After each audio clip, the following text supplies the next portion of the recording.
How's it going, peeps? It's that time for the Raw results / highlights and review video.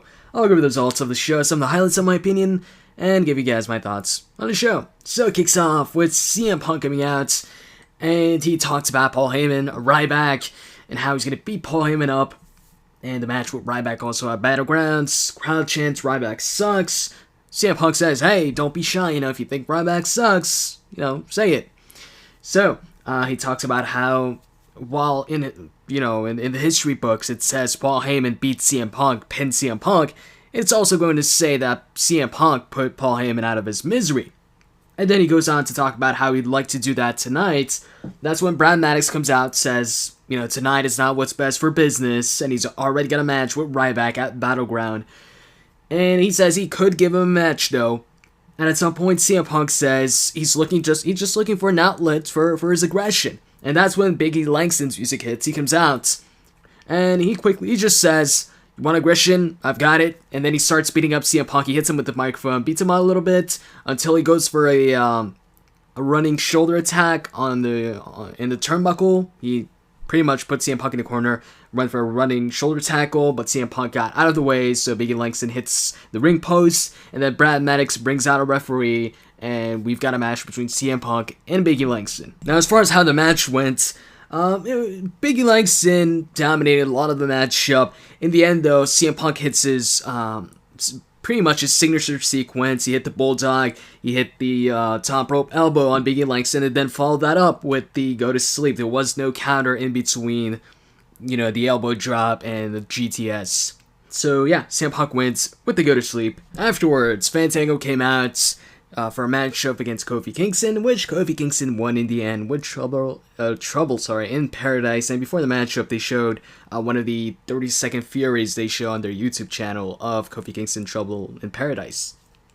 And then after the matchup, Bray Wyatt comes out with the Wyatt family, and Kofi Kingston, he's prepared for them to come to the ring, but he grabs a steel chair, and just Bray Wyatt cuts a promo, and in the end, he doesn't end up going, attacking Kofi Kingston. Following that, you had Renee Young interview Paul Heyman, talks about how both, with the help of him, CM Punk became the best in the world, and, Renee Young talks about how Ryback and Axel, attacked CM Punk, and if they're planning on attacking CM Punk once again, Paul Heyman tells Punk to, he dares him to try and get his hands on him tonight. Following that, the Los Matadores made their debut. Their entrance is kind of unique. You've got this midget, wearing a bull costume, and I believe he's called El Torito or something like that. And he comes out with them, and anyway, as far as the match goes, it was the Los Matadores versus 3MB. Crowd right away, somebody in the crowd was chanting Primo Primo. But in the end of the matchup, the Los Matadores ended up winning with their double team move. Kind of looked like a, when they put somebody in the torture rack position, it's kind of like a double torture rack, and then they it's kind of like a shell shock bump. So it's kind of like a mixture between a shell shock and a torture rack. So imagine somebody, they put somebody on both their shoulders, and then they put him down like Ryback puts down his opponents when he has them up for the shell shock. I'm sorry if I confused you guys, but that's the best way I can describe it. So after that was the business proposal that Triple H and Stephanie McMahon had for the Rhodes family. So Triple H and Stephanie McMahon come out, and then they bring out Dusty Rhodes, Cody Rhodes, and Goldust. They all come out to Dusty's entrance, and pretty much the business proposal is that if Goldust and Cody Rhodes can beat Roman Reigns and Seth Rollins for the tag team titles at Battleground, then they'll get their jobs back. But if they lose, then they're never going to get their job back. And Dusty says, alright, but he wants to be at ringside with Cody and Goldust, and Triple H and Stephanie McMahon, or actually Stephanie agrees to that, and tells Dusty, careful though, if you're looking for a fight, you might just find one. And then they leave, and then when they're leaving the ring, Dusty already left the ring. He's like on the steps, and Cody too. I think Cody was on the apron, and Goldust, he was in the ring. He was about to get out, but he sees the Shield, and Roman Reigns spears him. They then take down Cody, take down Dusty, and they triple powerbomb Cody Rhodes, and that was it for a segment. After that, it was Curtis Axel versus R-Truth, and in the end of that show, you had CM Punk's music hitting, and that distracted Paul Heyman and Curtis Axel, which allowed R-Truth to hit the Little Jimmy for the victory. And also, something I forgot to mention is, at some point, you had backstage, Randy Orton approached Brie, both the Bella twins, and he told Brie Bella, he asked Brie Bella, when's the wedding? She didn't say anything, so he tells her, you guys should postpone the wedding, because after Battleground, Daniel Bryan might not make it to the wedding. So anyways, then you had Brie Bella versus Alicia Fox in a 1-on-1 matchup. Brie Bella ends up getting the victory with her facebuster finisher. Then after that, you had Curtis Axel, Paul Heyman backstage. Curtis Axel was like going back and forth, holding his championship, and Paul Heyman yells at him, telling him, you're looking at this the wrong way, this and that. And then Ryback comes in the locker room, and Paul Heyman tells Ryback to go get some food, and he'll talk to him when he's got a plan or something like that. I don't know. So Ryback leaves, and when Ryback leaves, Paul Heyman tells Curtis Axel, "Isn't he beautiful?" And he says, ever since the day he saved my life, food tastes better, flowers smell better, and he says, well, actually, Curtis Axel says, "So what's your plan?" And Paul Heyman says, "I'm gonna go out there in that ring and propose to Ryback." And then right after, Renee Young was interviewing the Big Show about, how he's holding up.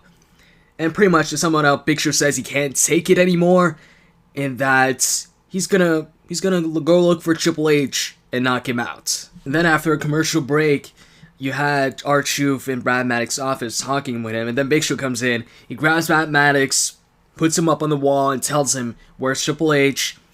And he tells Brad Maddox to go find Triple H and bring him here, and Big Show's going to be waiting for him. After that, it was Del Rio versus Zack Ryder, and Zack Ryder did pretty good in the matchup.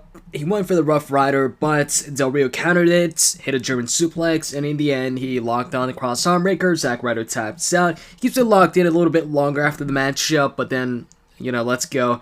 But he also kicks Zack Ryder in the head, after the match is over. And then came time for Paul Heyman's proposal to Ryback. Pretty much to sum up the segment and keep it short, Paul Heyman, got on one knee and he held Ryback's hand and he proposed to him, but not for a marriage, but he proposed to him if he wanted to be a Paul Heyman guy, asking him, do you want to be a Paul Heyman guy? But before Ryback could answer, CM Punk's music hit and he came out through the crowd. He jumps over the barricade, and then he falls knee first. At the very beginning, I'm like, did he trip or whatever? But then, he's, the camera's on him. He's holding his knee for a long time. And Paul Heyman and Ryback are just talking to each other, looking at CM Punk. And CM Punk gets closer and closer to, the ring or the apron on the outside. One of the medics checks on him. He says something to the medic. And Paul Heyman approaches the ring ropes, so he's at the end of the ring, as close to the apron as you can get inside the ring. And that's when Paul Heyman quickly grabs a kendo stick from under the ring and then hits Paul Heyman's legs, from the outside. And then Ryback gets close to the ropes and Paul Heyman hits him in the head, I believe, with the kendo stick. He goes inside the ring. And then Curtis Axel comes in, but CM Punk takes care of him too with the kendo sticks.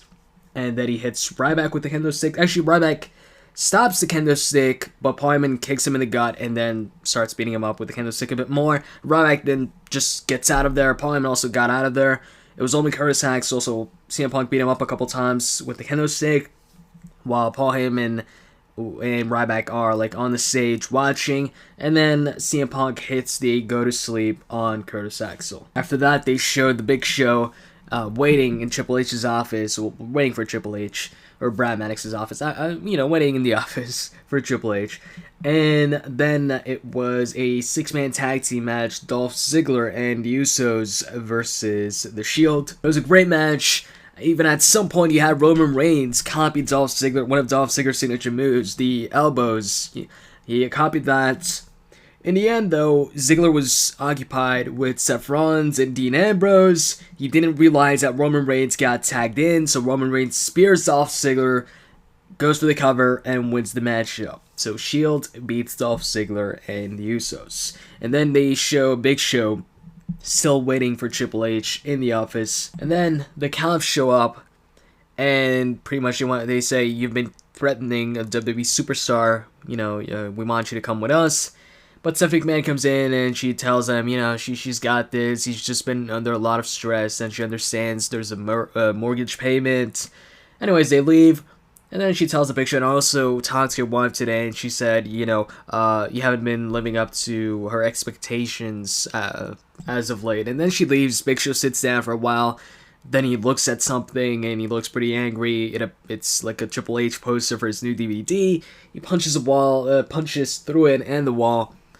And after that, you had Renee Young interviewing Rob Van Dam about his match with Del Rio. They show Rob Van Dam says instead of talking about, how he does in Hardcore Rules matches, he decided to show us. So then they show a video on the WWE YouTube channel where it shows Rob Van Dam's top 10 most extreme moments.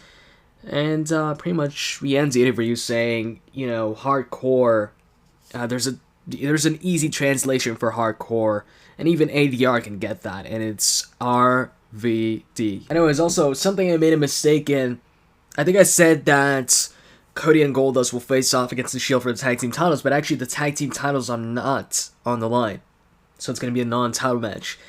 But anyways, afterwards, Santino Marella faced off against Antonio Cesaro, and he had the Great Khali and Hornswoggle at ringside, while, of course, Antonio Cesaro had Zeb Coulter and Zack Swagger at ringside. Antonio Cesaro did the giant swing, and the crowd was actually chanting how many seconds he did it for. And right after he, finished the giant swing and Santino Marella fell, Santino Marella gets right up, but then falls right back down. And then he gets back up again, and he manages to roll up Antonio Cesaro and gets a quick 1, 2, 3 and wins the matchup. And then it was time for the face-off between Daniel Bryan and Randy. Daniel Bryan was sporting a new Yes Yes Yes shirts, but in pink. Anyways, they go back and forth, on how they're going to win the championship. The match is Sunday at Battleground. But in the end, Randy takes a shot at Bryan and pretty much says he doesn't understand what Brie sees in Bryan, and he says, instead of Brie's gonna at some point realize that instead of sleeping with a virile champion like himself, she's sleeping with a barnyard animal. And that's when Daniel Bryan snaps and he hits Randy. I believe he hit him with the microphone, I'm not sure, but he hits Randy. They fight outside. At some point, Randy throws Daniel Bryan onto the steel steps, and from that point on, Randy had the advantage the entire time. And he just beat the shit out of Daniel Bryan. He put him over the barricade, punched him a couple times. I thought actually he was going to hit the DDT from the barricade onto the floor, but he didn't do that. Instead, he put Daniel Bryan on the apron, and that's when he hit the DDT. But before he hit the DDT, Brie Bella came running down the ramp, and I don't know, I guess she was pleading for Randy to stop, but Randy hits the DDT anyways, and then he starts to leave, but then he comes back, and he clears the announcer's table, clears the monitors and everything, puts Daniel Bryan on the announcer's table, and hits an RKO, and it actually breaks the table. I don't remember the last time Randy broke the table with an RKO. I know he's hit the RKO a bunch of times on the announcer's table, but a lot of times he hits it, but the table doesn't break. So this time it actually broke. So that was pretty much it, and then he leaves, and Brie Bella checks on Daniel Bryan. And what's funny is some dude in the crowd was chanting, "Kiss her, Randy, kiss her." I guess, going back to when Randy handcuffed Triple H and kissed Stephanie McMahon. So, yeah, that was it for Raw. And as far as highlights of the show, that was a highlight for me. You don't often see this. You don't often see a heel just beat up the face like clean like that. Usually it's because I don't know, the face got distracted or something like that, but in this case, pretty much Randy just beat Daniel Bryan. He beat him up. And, I think that's pretty good for Randy Orton's character, showing that kind of the vicious Randy is the Randy Orton with no remorse is back. And as far as match highlights or just, the match of the night, I would give it probably to the 6-man tag team matchup. That was a good matchup. The Shield provide some good matches. That one was no different. So yeah, that is pretty much it. If I have to give Raw a rating, I would give it maybe a 7 on 10 or something like that. 7 on 10, maybe 6.5. I don't know. Let's just give it 7. So that is it. Tomorrow is Grand Theft Auto 5 online. So that's gonna be pretty cool. I might actually post up some videos. I might actually start up a crew. If I do start up a crew, you guys can join the crew, and I'll tell you all about it if I do start one. I'm playing the game on the PS3 side, so that's a change of things for me. I usually play things on the 360 side, but I decided to just get Grand Theft Auto for the PS3. So, getting a bit off topic here, this is the review. Although the review's over though, but still. So, if I want to talk about some GTA, I'll probably post up a GTA Online video tomorrow. And that's pretty much it for the review, results video, highlights video. I hope you guys enjoyed this video. And if you did, as always, you can click that like button down below. I'd really appreciate it. And with that said, I'm Mike, guys. See ya.